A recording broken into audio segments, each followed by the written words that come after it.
তেল, রেমিট্যান্স এবং বাণিজ্য সংকটের আতঙ্কে পড়েছে মোদী সরকার। দীর্ঘদিন ধরে চলে আসা মুসলিম বিরোধী অভ্যাসেরই ধারাবাহিকতা চলছিল। তাই চরম ইসলাম বিদ্বেষী মন্তব্য করা থেকে দলীয় মুখপাত্রকেও বিরত রাখা যায়নি। কিন্তু এবার বিষয়টি এতটাই জটিল আকার ধারণ করেছে যে রীতিমতো তেল এবং বাণিজ্য সংকটের আতঙ্কে পড়েছে মোদী সরকার। ভারতের গণমাধ্যমগুলোতেই এমন খবর প্রকাশ করা হয়েছে। মহানবী সাল্লাল্লাহু আলাইহি ওয়াসাল্লামকে নিয়ে বিজেপির মুখপাত্রের হঠকারী মন্তব্যের নিন্দা করেছে পুরো মুসলিম বিশ্ব। পাল্টা জবাব দিয়েছে মুসলিম দেশগুলো এবং ওআইসি। অনেকের নিন্দা গায়ে মাখতে না চাইলেও সৌদি আরব এবং সংযুক্ত আরব আমিরাতের নিন্দা প্রস্তাবে গায়ে ঘাম দিয়েছে মোদী সরকারের। সার্বিক বিষয় নিয়ে তারা এখন চরম বিব্রত এবং আতঙ্কিত হয়ে পড়েছে। এর কারণও রয়েছে ব্যাপক।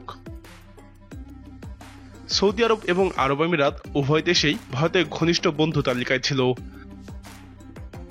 তেল থেকে শুরু করে দ্বিপাক্ষিক বাণিজ্য, আমদানি রপ্তানি, বিভিন্ন ইস্যুতে জাতিসংঘের পাশে থাকা প্রশ্নে ভারতের সাথে এই দুই দেশের কূটনৈতিক সম্পর্ক বেশ জোরালো ছিল। জানা গিয়েছে ভারতের চতুর্থ সর্বোচ্চ বাণিজ্যিক লেনদেনকারী রাষ্ট্র সৌদি আরব। পাকিস্তান এবং চীনের প্রবল আপত্তি সত্ত্বেও বিভিন্ন ইস্যুতে সৌদি আরব ভারতকে সঙ্গ দিয়েছে। কিন্তু এবার এই ঘনিষ্ঠ বন্ধুরাই বিজেপি মুখপাত্রের অবাচীন মন্তব্যে প্রচন্ড ক্ষুব্ধ। অভ্যন্তরীণ সূত্র থেকে জানা গেছে অভিযুক্ত ওই দুই মুখপাত্রকে কেবল বহিষ্কারের মধ্য দিয়ে বিষয়টির সমাধান হচ্ছে না।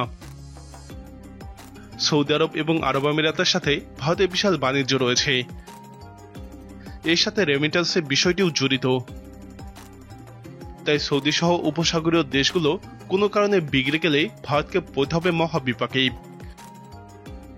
করোনা এবং ইউক্রেন যুদ্ধে ভারতের যতটা ক্ষতি হয়েছে তার চেয়েও বেশি ক্ষতি হতে পারে এই রাষ্ট্রগুলো বেগে বসলে।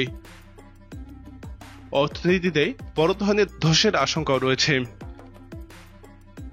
2021-22 অর্থ বছরে উপসাগরীয় 7টি দেশের সাথে ভারতের বাণিজ্যের পরিমাণ ছিল $2000 কোটি বেশি। শতকরা হারে ভারতের মোট আমদানি রপ্তানির 19%। আবার প্রবাসী ভারতীয়দের থেকে রেমিটেন্সের যে বিশাল স্রোত ভারতীয় অর্থনীতিকে শক্তিশালী করেছে তার 54% আসে এই দেশগুলো থেকে। অন্যদিকে বিশ্বে যেভাবে তেল যুদ্ধ শুরু হয়েছে সেখানে তেল বিক্রি অথবা দ্বিপাক্ষিক বাণিজ্যের নিষেধাজ্ঞা জারির মতো বিষয় সামনে আসলে ভারতের অর্থনীতি ধসে পড়বে এটা নিশ্চিত। সব মিলিয়ে আতঙ্কিত মোদী সরকার। তারা ভাবতেও পারেনি বিষয়টি এত জটিল আকার ধারণ করতে পারে। এ কারণেই তারা পাকিস্তানকে নিজ দেশের সংখ্যালঘুদের নির্যাতনের দিকে তাকাতে বলেছে। ওআইসির সমালোচনাকে অযৌক্তিক এবং সংকীর্ণমনা আখ্যা দিয়ে দূরে ঠেলে দিয়েছে। কিন্তু সৌদি আরব এবং আরব আমিরাত মুখ খুলতেই চুপসে গেছে ভারত। দেশের ভিতরে বিজেপির এই আত্মঘাতী রাজনীতির বিরুদ্ধে প্রচন্ড ক্ষোভ দানা বাঁধছে। ভারতের কর্পোরেট এবং বাণিজ্য মহল আকারে ইঙ্গিতে সরকারকে বার্তা দিচ্ছে এই প্রবণতা কমাতে ব্যবস্থা নেওয়া হোক।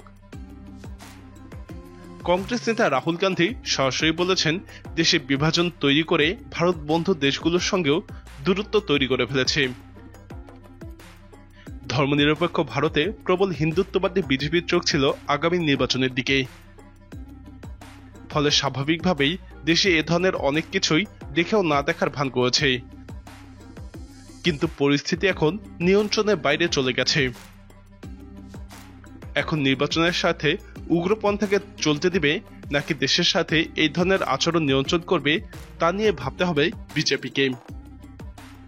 প্রিয় দর্শক, মোদী কোন দিকে যেতে পারেন বলে আপনি মনে করেন?